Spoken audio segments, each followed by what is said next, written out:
in children is very different than grief that we see in adults. Most adults will be able to converse about it. I'm feeling really sad today. I'm thinking about today's the anniversary of my mother's death, or my husband passed away 6 years ago, and I'm just really having a hard time with it. And so, there's that articulation that one would have around these issues. Our children grieve behaviorally. So an example would be they come home from school, you ask them how the day went, the backpack gets thrown on the floor, they're stomping around, and little did we know that maybe something in the curriculum at school triggered a sense of loss for them. So they're going to act out the loss versus then being able to come and sit down at the table and say, I'm feeling really sad today because today was the day that, the police came into my home and the social worker and I was taken away from my birth parents.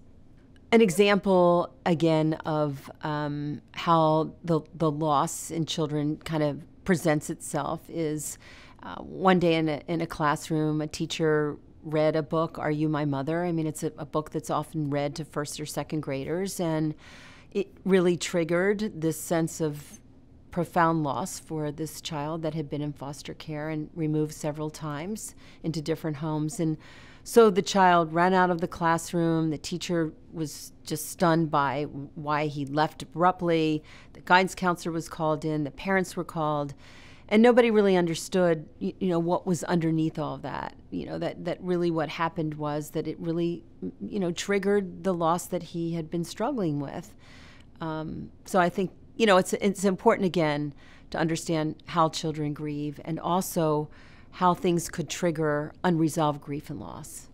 When we think about how we can support our children around these loss and grief issues, I think that we have to sort of be a couple steps ahead of them. So if it's a birthday coming up, or Mother's Day, or Father's Day, or a holiday, or, you might be going to the movies and it might have a theme, around families, I think we just need to think about how that might trigger their feelings of loss and separation and be able to talk about it. Maybe the birthday's coming up. I know that, I've worked with kids before and parents struggling. Why is it that every time we have a birthday, it's a disaster?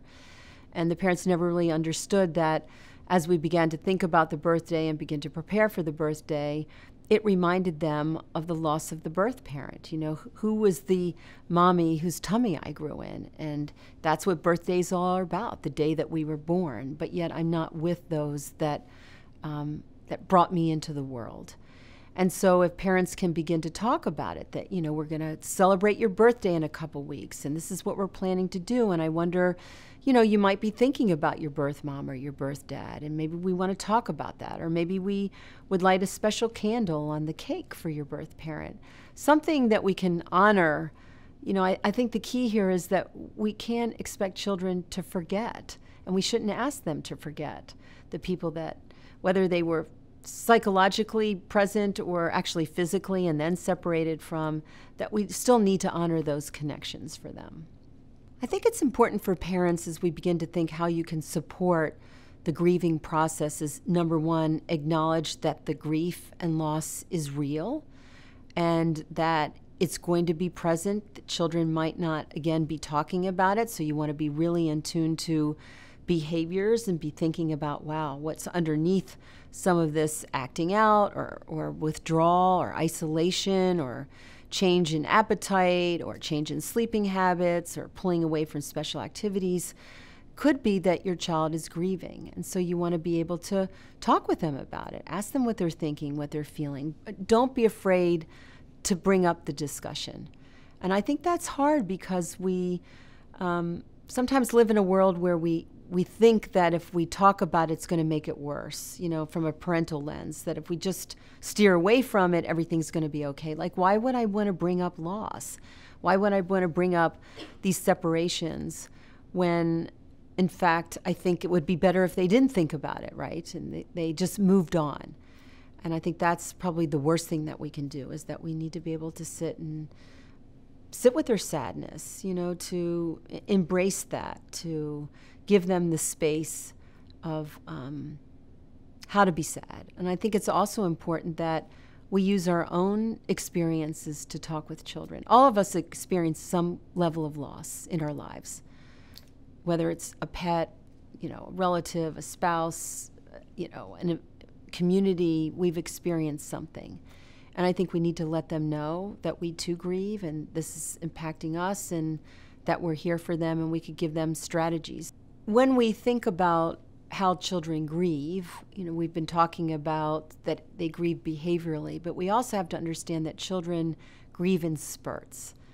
So again, different from an adult that could, sit down and have a conversation for an hour around, their feelings of the loss. Children might be able to do little pieces of that work. It might be 3-5 minutes where you'll get some understanding about how they're feeling, and then they say, okay, I want to go out and play basketball, or can we draw a picture, or can I get a snack? And I think it's important that we respect their ability to acknowledge that at that moment in time, but not push it because it becomes really overwhelming. I mean, their little brains and their little minds and their hearts a lot of times can't process it more than a couple minutes at a time. So I guess patience is really important from a parental lens. And I think that also as you interface with helping professionals, you also have to understand that this work, if they're in therapy, is going to take time. It's not going to be addressed just in 1 or 2 sessions. It could take months. I mean, some of the kids that I've worked with, they're still working through this years later. And it also will rear its head developmentally. So it might come up at 3, it might look different at 5, then at 7. In adolescence, the loss often is embedded in a lot of anger and resentment, and then later in life around key transitions of marriage, the birth of a child, the death of a parent. So it's important that we see it through a developmental lens.